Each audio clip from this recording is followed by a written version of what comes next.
Okay. Mirza Yamin Ahmad हमें लिखते हैं रियाद से। I have 23 Nifty shares. Nifty 23 Nifty shares, how come you have Nifty shares? I think Nifty 20 होगा। हाँ, निफ्टी 20 होगा। सो निफ्टी निफ्टी, हाँ Nifty 20 baby, I don't no Nifty movement effect too much my. Okay, see what is question is that Nifty में अच्छी movement हो रही है लेकिन उनके पोर्टफोलियो में मूवमेंट नहीं हो रही है, और उनके पास निफ्टी 20 है उसमें भी ज़्यादा मूवमेंट नहीं हो रही है। वो ये पूछ रहे हैं कि अब मुझे क्या करना चाहिए।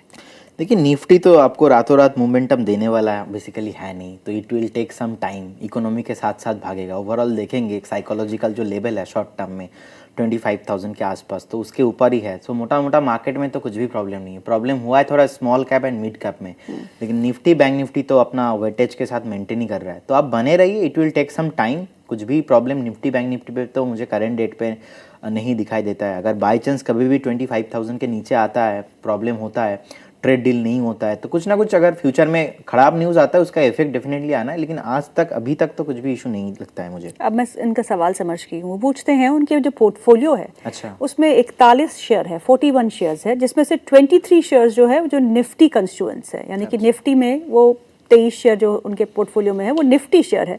हालांकि निफ्टी में अच्छा मूवमेंट हो रहा है लेकिन उनके पोर्टफोलियो में उतना असर नहीं पड़ रहा। तो इसके बारे में आप क्या कहें? ओके, तो एट फर्स्ट उनके पोर्टफोलियो देखना पड़ेगा। विदाउट नोइंग उनके पोर्टफोलियो में क्या है, वो जाने बिना मैं आपको कोई भी कमेंट नहीं कर पाऊंगा। बिल्कुल सही बोला उन्होंने। यमीन, आप अपने पोर्टफोलियो में जितने भी स्टॉक है आपके निफ्टी के, वो अगर आप लिस्ट डाउन कर देंगे तो हम आपको बता पाएंगे कि आपने पूछा भी है मैं चेंज करूं या फिर उन्हीं स्टॉक्स में रहूं, पर जब तक स्टॉक्स के नाम नहीं होंगे तो हम आपको बता नहीं पाएंगे कि जबकि 23 स्टॉक्स आपके निफ्टी के हैं, तो मेरे को तो लगता है कि कुछ तो आपके पोर्टफोलियो में वज़न बढ़ना चाहिए था। पर आई डोंट नो कि आपके पास कौन से शेयर है, या मतलब ऐसे भी शेयर है जो एक रेंज में फंसे हुए हैं, लाइक NTPC जो मूव ही नहीं करता। So I don't know, you have to share the stock name. Raj Patel का सवाल हम ले चुके हैं गोकुल एग्रो पे। अगला सवाल जो है वो हम लेते हैं कुणाल का। कुणाल का भी सवाल ले चुके हैं।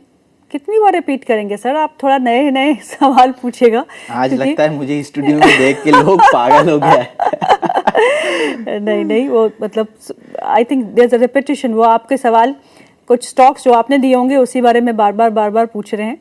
So let me check out what are the latest of them. Okay, नया सवाल है। मेरे पास 1,80,000 रुपये है,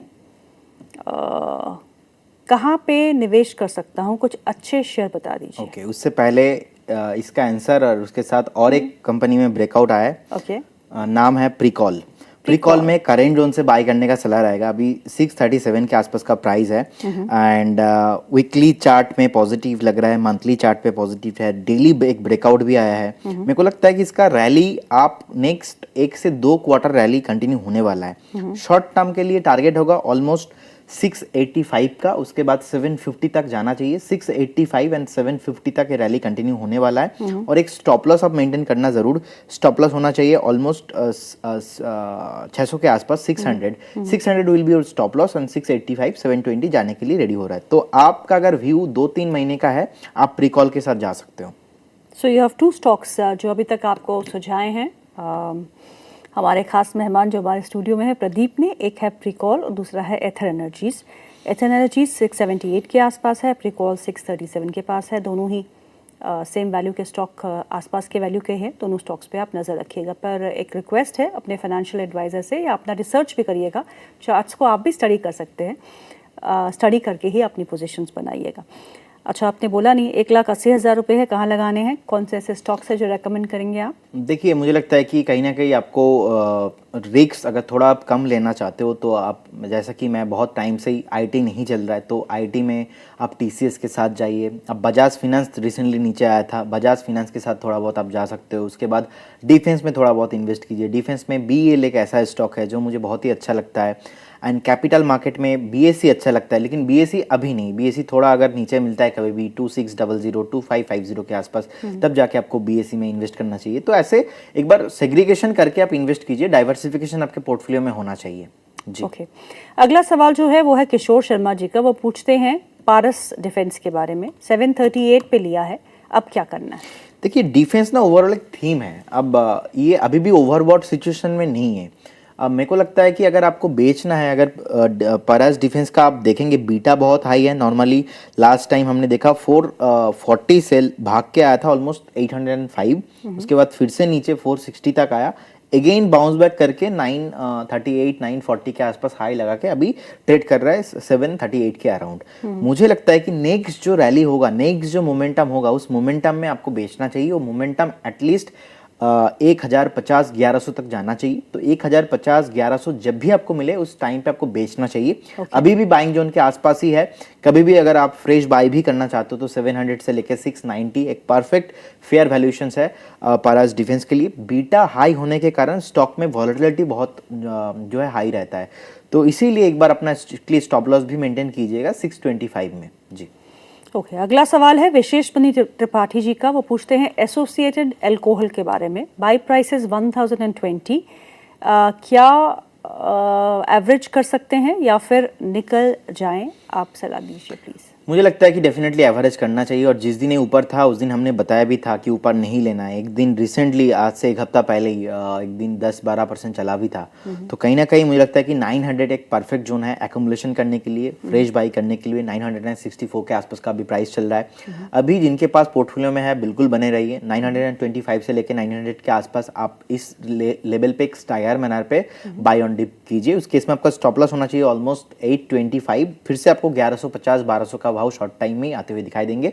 मिनिमम आपको 2 क्वार्टर होल्ड करके जाना है। जी ओके, प्रिंस जी हमें लिखते हैं गुजरात से। उनका सवाल है ड्रीम फोक्स पे। ड्रीम फोक्स के शेयर है, उन्होंने 136 रुपये में खरीदे हैं।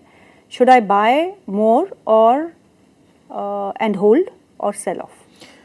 मुझे लगता है कि आपको सेल करना चाहिए, क्योंकि अगर कोई भी कंपनी अपना आईपीओ का दिन का जो हाई है उसके नीचे सस्टेन कर रहा है और जिनका प्राइमरी और सेकेंडरी ट्रेंड दोनों खराब है, ऐसे स्टॉक्स में इन्वेस्टमेंट करने का फायदा ही क्या है।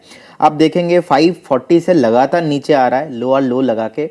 प्राइमरी ट्रेंड सेकेंडरी ट्रेंड दोनों ट्रेंड ही खराब है। अभी 122 के आसपास का प्राइस है। 1 महीना 2 महीना बाद हम बात करेंगे 100 के नीचे भी चला जा सकता है। हाई पोटेंशियल है कि 100 के नीचे भी चला जाए। तो मेरे हिसाब से तो करेंट जोन से एक बार एग्जिट करना चाहिए। और कभी भी आप इन्वेस्ट करते हो या तो एवरेज करते हो, ऐसे स्टॉक एक बार नहीं करना चाहिए, आपको देख के करना चाहिए।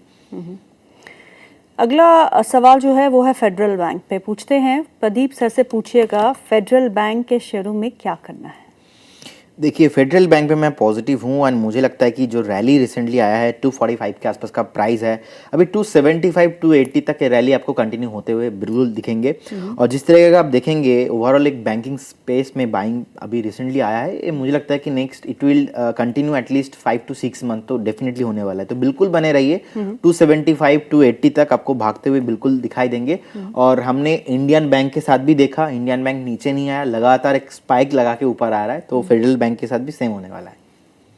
ओके, अगला सवाल जो है वो है सेजल राउत का। वो पूछती हैं गेल के बारे में। 180 बाय प्राइस है, लॉन्ग टर्म का व्यू रखते हैं। और सेजल हमेशा गेल के बारे में पूछती हैं और उसे होल्ड कर रखा है but I guess more than 1 year.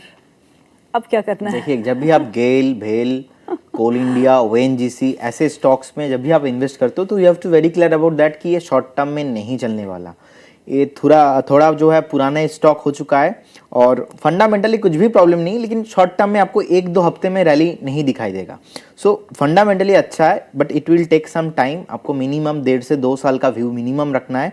अभी 184 के आसपास का प्राइस चल रहा है। शॉर्ट टर्म में करेक्शंस हुआ था, उसका जो लो आप देखेंगे ऑलमोस्ट 165 के अराउंड। तो 165 में एक स्टॉप लॉस मेंटेन कीजिए और डेफिनेटली आप बने रहिए। जब भी मैं कोई भी स्टॉक्स मैं डिस्कशन कर रहा हूँ, आप देखेंगे पहले टारगेट बताने से पहले मैं स्टॉप लॉस बताता हूँ, क्योंकि वो टारगेट तो आप कहीं पे भी एग्जिट करो लेकिन स्टॉप लॉस जो है बहुत इंपॉर्टेंट होता है। तो स्टॉप लॉस स्ट्रिक्टली मेंटेन कीजिए 165 और बने रहिए।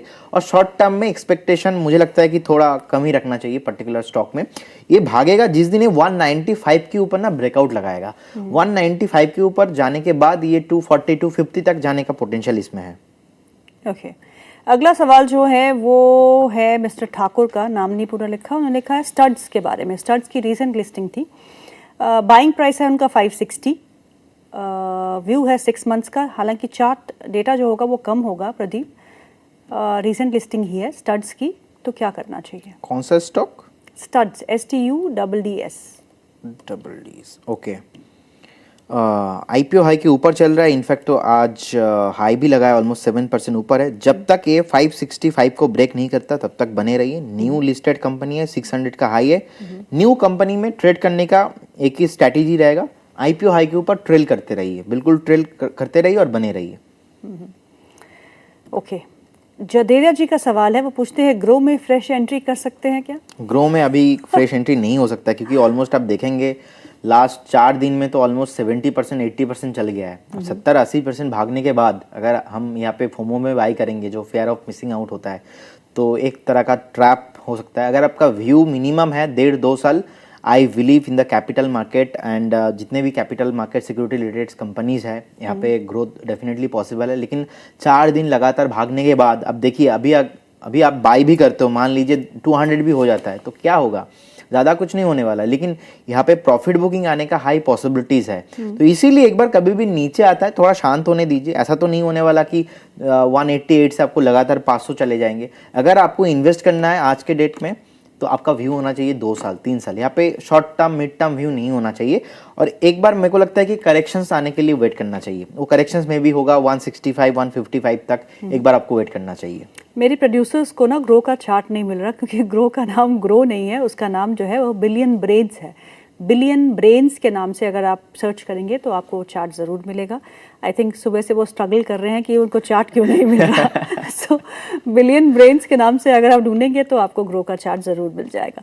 अगला सवाल जो है वो है आनंद शॉ का। वो पूछते हैं, कोलकाता से हैं, वो पूछते हैं एरिडा के बारे में। एरिडा, उनकी by price is 191 rupees. I have loss I am bearing the loss now. 6 महीने का व्यू रखते हैं, क्या करना चाहिए? देखिए, अभी ना ओवरऑल आप देखेंगे, ओवरऑल जो स्पेस है ये नहीं चल रहा है एंड कहीं ना कहीं कंसोलिडेशन रेंज में फंसा हुआ है। 148 के आसपास का प्राइस है। सो मेरे को लगता है कि शॉर्ट टर्म अगर आप सपोर्ट ढूंढेंगे तो ये 135 के आसपास है। तो 135 में एक स्टॉप लॉस मेंटेन कीजिए, बने रहिए।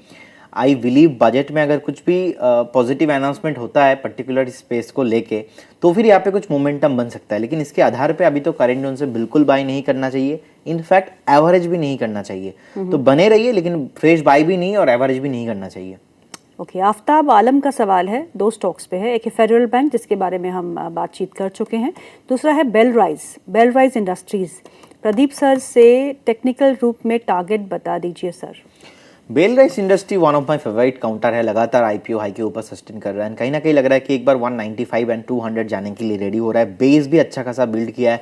अभी आप देखेंगे 161 162 के आसपास का प्राइस चल रहा है। 142 140 के आसपास एक स्ट्रॉन्ग सपोर्ट है, जो कि ब्रेक नहीं हुआ है रिसेंटली।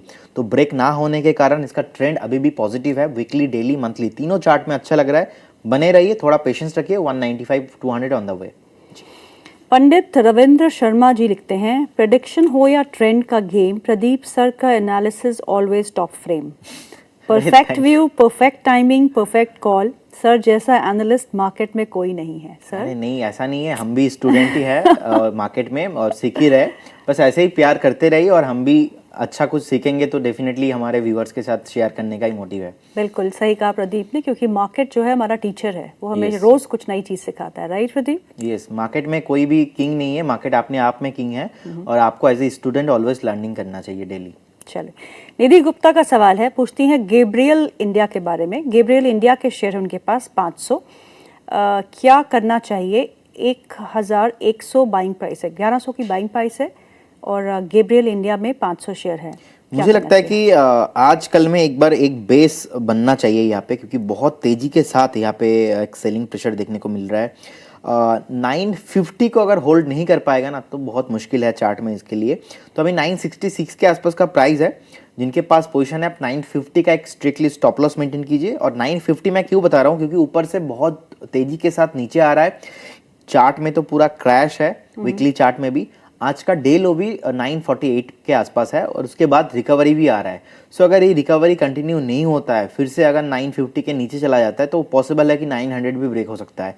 तो इसी के लिए मेरे को लगता है कि एक साइकोलॉजिकल लेवल अभी बन चुका है। 950 का एक स्टॉप लॉस मेंटेन कीजिए, बने रहिए। फ्रेश एंट्री इस करेक्शंस पे नहीं लेना है किसी को भी।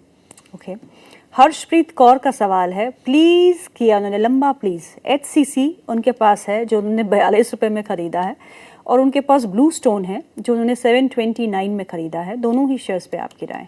देखिए ब्लू स्टोन का अगर हम चार्ट देखेंगे रिसेंटली बहुत खराब हो चुका है। मेरे को लगता है कि 530 का एक स्टॉप लॉस मेंटेन कीजिए, बने रहिए। अगर आपने अभी तक यहाँ से एग्जिट नहीं किया तो 530 के नीचे रहना नहीं चाहिए। सेकंड थिंग, एसीसी अभी 25.26 के आसपास का प्राइस चल रहा है। मेरे को लगता है कि यहाँ पे कोई मोमेंटम नहीं आने वाला। शॉर्ट टर्म पे तो आपको मोमेंटम नहीं दिखाएंगे। कभी भी कोई भी उछाल मिलता है, उछाल में एग्जिट करने का प्लान होगा। ओके, मनीष यादव का सवाल है, वो पूछते हैं प्रदीप सर से पूछिएगा IIFL में क्या करना है और हडको